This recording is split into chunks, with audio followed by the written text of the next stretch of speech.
2024 లేదా 25లో డిగ్రీ లేదా బీటెక్ చదివారా? సాఫ్ట్‌వేర్ జాబ్ కోసం ఎదురు చూస్తున్నారా? అయితే కోడ్ జ్ఞాన్ 100 డేస్ కోర్సులో చేరండి. జాబ్ సాధించండి. నమస్కారం ఉమా గారు. నమస్తే అమ్మా.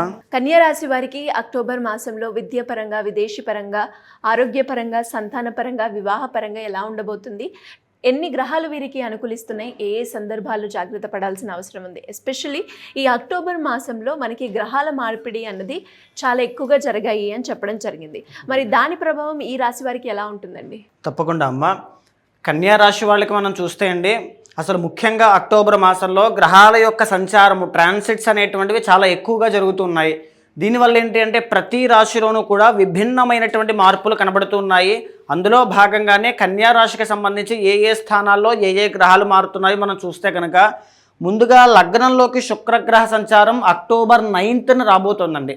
లగ్న 9థ్లో అండి, 9థ్ అక్టోబర్ 9న లగ్నంలోకి అంటే కన్యా రాశిలోకి రాబోతోంది. సో శుక్రబలము అనేటువంటిది చాలా బాగుంటుందన్నమాట. సో రెండవ స్థానంలోకి మనం చూస్తే కనుక అక్టోబర్ 17న మీకు కన్యా రాశికి సెకండ్ హౌస్లోకి రవి, తర్వాత బుధగ్రహ సంచారం అక్టోబర్ 2న, తర్వాత కుజుడు ఆల్రెడీ అక్కడే కొనసాగుతున్నారు కాబట్టి అలాగే కొనసాగుతూ ఉంటుంది. తర్వాత 6th హౌస్లో శని రాహువులు ఉన్నారండి. శని ఎప్పుడు వస్తున్నారు అంటే అక్టోబర్ 10న వస్తున్నారు శని 6th హౌస్లోకి, బాగుంటుంది, యోగిస్తారండి. తర్వాత 11th హౌస్లో చూస్తే గురుగ్రహ సంచారము అనేటువంటిది రాబోతోంది ఎప్పుడు అక్టోబర్ 1st వీక్లో. సో గ్రహణం తరువాత ఖచ్చితంగా ఏదో ఒక ఫైనాన్షియల్ లాస్ కానీ, హెల్త్ లాస్ కానీ, చిన్న చిన్న ఇబ్బందులు అయితే చూశారు చాలామంది కన్యారాశి వాళ్ళు. ఇప్పుడు ఈ సందర్భంలో నేను చెప్పేటువంటి విషయంలో చాలా వరకు గ్రహాలు మీకు అనుకూలిస్తున్నాయి.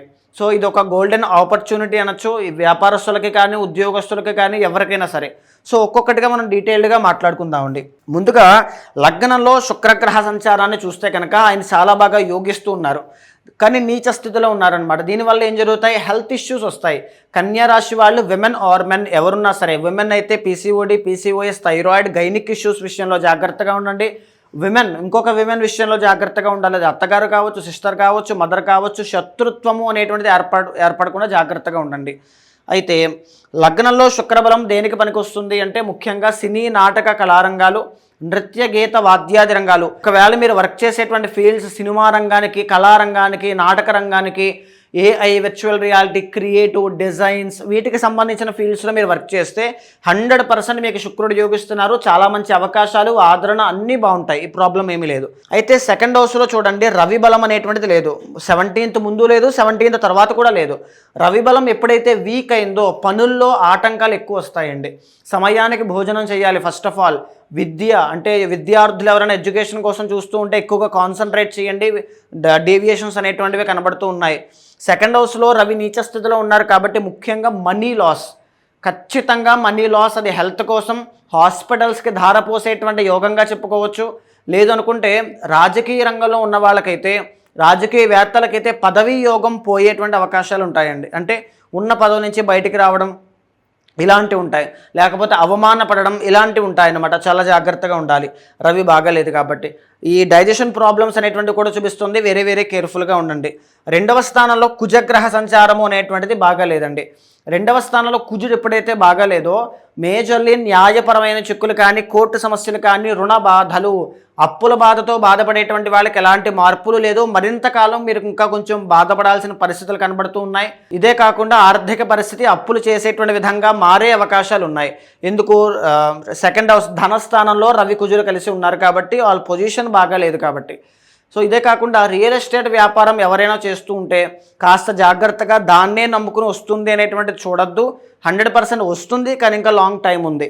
కుజుడు మారి వృశ్చికంలోకి వచ్చిన తర్వాత ఇక్కడ మీకు యోగించినప్పుడు విపరీతంగా మీకు మనీ, ల్యాండ్కి సంబంధించినవన్నీ ఇస్తారు. సో ఇక్కడ కుజుడు ఉన్నారు కాబట్టి బాగాలేదు కాబట్టి రియల్ ఎస్టేట్ వ్యాపారస్తులు సో మిగతా రంగాల మీద కూడా ఫోకస్ చేస్తూనే రియల్ ఎస్టేట్ కూడా చూసుకోండి, అది మీకు చాలా మంచిది. అయితే రెండవ స్థానంలో బుధగ్రహ సంచారము అనేటువంటిది చాలా బాగుందండి. సో బుధుడు ఎప్పుడైతే యోగిస్తున్నారో అమ్మ, వ్యాపార రంగము, నూతన పెట్టుబడిదారులు, వ్యాపార రంగము, స్టాక్స్ కానీ, షేర్స్ కానీ, ట్రేడింగ్ కానీ చేసేటువంటి వాళ్ళకి అద్భుతంగా యోగించేటువంటిది అనమాట. విపరీతంగా డబ్బులు వస్తాయి. కానీ ఈ రెండు రంగాలు, రాజకీయం, రియల్ ఎస్టేట్, రెండు కూడా బాగాలేదు. సో మిగిలిన ఫీల్డ్స్లో మీరు దేంట్లో వర్క్ చేసినా, జర్నలిజం కానీ, exports and imports, e commerce కానీ, ఇందులోనైనా సరే అంటే మైండ్ వర్క్తో చేసేటువంటి పనులు అనమాట బుధుడు కాబట్టి. సో అలాంటి రంగాల్లో మీరు 100% రాణిస్తారు. చాలా బాగుంటుంది. అయితే ఇక చూస్తే అండి శని రాహుల యొక్క క్లస్టర్ అంటే కంజంక్షన్ 6వ స్థానంలో కనబడుతోంది. శని అనేటువంటి ఆయన 6th హౌస్లో యోగిస్తారండి. 5th అండ్ 6th లార్డ్ స్వక్షేత్రంలో ఉన్నారనమాట. దీని మూలకంగా ఏంటి అంటే హెల్త్ ఇష్యూస్ విషయంలో ఎవరైతే తీవ్రంగా బాధపడుతూ ఉంటారో వాళ్ళకి దాని నుంచి బయటకు వచ్చే అవకాశాలు ఉంటాయి. అంటే ఆరోగ్య సమస్యలు తగ్గుముఖం పట్టడము, కానీ డబ్బులు విపరీతంగా ఖర్చు అయిపోతాయండి. ఎందుకు? 12వ స్థానంలో ఇక్కడ మీకు కేతు బాగాలేదు. సో డబ్బులు మాత్రం విపరీతంగా హాస్పిటల్స్కి వాటికి మందులకి ఖర్చు పెట్టేసేటువంటి యోగం కనబడుతుంది. సో అనవసరమైన ఖర్చులకి దారితీయకుండా ఆరోగ్యాన్ని శ్రద్ధగా చూసుకోండి. 6వ స్థానంలో రాహు యోగిస్తున్నారండి. దీని మూలకంగా ఏంటి అంటే ఇన్స్టెంట్గా ఎప్పుడైతే మీరు డబ్బులు లేవు అనేటువంటి ఒక బాధతో ఒక నిట్ట నిలువ నేను మునిగిపోతున్నాను అనేటువంటి భయంలో ఉన్నప్పుడు ఖచ్చితంగా ఈ రాహు ఏం చేస్తారంటే మిమ్మల్ని మునిగిపోకుండా ఇన్స్టెంట్గా తీసి గట్టు మీద పెడతారనమాట. రాహు ఇన్స్టెంట్గా మనీ ఇచ్చేటువంటి ప్లానెట్. ఆయన చాలా బాగున్నారు, పైగా ఒరిజినల్ లాభస్థానంలో ఉన్నారు. చాలా బాగుంది. అయితే ఇక్కడ ఉన్నటువంటి యోగం అసలైనటువంటి యోగం మీకు చాలా అద్భుతమైనటువంటి డబ్బుని, ఆర్థిక సమస్యలు తీర్చడాన్ని, ఆ రుణ బాధల నుంచి బయటికి తీసుకురావడాన్ని, మంచి మనీ తీసుకురావడాన్ని, అన్నిటినీ కూడా సక్సెస్ని ఇవ్వడానికి అన్నీ కూడా ప్రయత్నం చేస్తుంది. ఈ గురుబలం ఎప్పుడు మారుతోంది? అక్టోబర్ ఫస్ట్ వీక్లోనే గురుడు కర్కాటకంలోకి వస్తున్నారు. శుభకార్యాలు, వివాహం కోసం ట్రై చేస్తూ ఉంటే 100% వివాహ యోగం మీకు పడుతుంది. సంతానం కోసం ట్రై చేస్తుంటే 100% సంతానం కూడా మీకు కలిగే అవకాశాలు ఉన్నాయి. చాలా బాగుంది. 12వ స్థానంలో కేతుగ్రహ సంచారము. దీని మూలాన భగవంతుడి మీద భక్తి అనేటువంటిది పెరగడం కానీ, మంత్ర సిద్ధి కోసం ట్రై చేసేటువంటి వాళ్ళకి చాలా బాగుంటుంది. ఈ మోక్ష సిద్ధి కావచ్చు, లేకపోతే స్పిరిచువాలిటీ కోసం ట్రై చేస్తుంటే 100% ఇది మీకు పాజిటివే. అయితే మెటీరియలిస్టిక్ థింగ్స్ అయిన బాహ్య ప్రపంచపు పదార్థాలు, డబ్బు కానీ వీటికి సంబంధించింది అయితే కేతు కాదు. సో ఇదంతా మీకు యోగించదు. సో ఈ విధంగా కన్యా రాశి వాళ్ళకి అద్భుతంగా ఫలితాలు కనబడుతూ ఉన్నాయి. గురుడు మారుతున్నారు కాబట్టి ప్రయత్న బలాన్ని పెంచండి. నేను చెయ్యగలను అనేటువంటి మనస్తత్వంతోనే ప్రతి పని చేయండి. 100% కార్యసిద్ధి యోగం మీకు పట్టబోతోంది అని చెప్పొచ్చు. అంటే వీరికి ఈ మాసంలో ఏ రోజు బాగా కలిసి వస్తుంది అంటారు? గురువారం చాలా బాగా కలిసి వస్తుందమ్మా. శుక్రవారం కూడా చాలా బాగుంటుంది. కలిసి వచ్చే రంగు మగరు? కలిసి వచ్చే రంగు వైట్ కలర్ ప్రిఫర్ చేయండి. మాసం చాలా బాగుంటుంది. కలిసి వచ్చే నెంబర్ 3 బాగుంటుంది. నెంబర్ 6 కూడా మీకు చాలా బాగా కలిసి వస్తుందండి. ఎలాంటి పరిహారం చేసుకోవాలి అంటారు ఈ మాసంలో వీరు? ముఖ్యంగా రవి బాగాలేదండి. రవి రాజయోగాన్ని ప్రసాదించేటువంటి ఆయనే అయినప్పటికీ దానికి సరిసమానంగా గురుబలం పెరిగింది కాబట్టి ఓకే, కానీ రవి బలం కూడా పెరగాలి. రవి బలం పెరిగితే డబ్బులు వేస్ట్ అవ్వకుండా డబ్బులు అనుకున్న సమయానికి వచ్చే అవకాశం ఉంటుంది. సో రవి బలం పెరగడానికి ఆదిత్య హృదయం చదవండి. తర్వాత గోధుమలు ఆదివారం నాడు కేజీంపావు దానంగా ఇవ్వండి.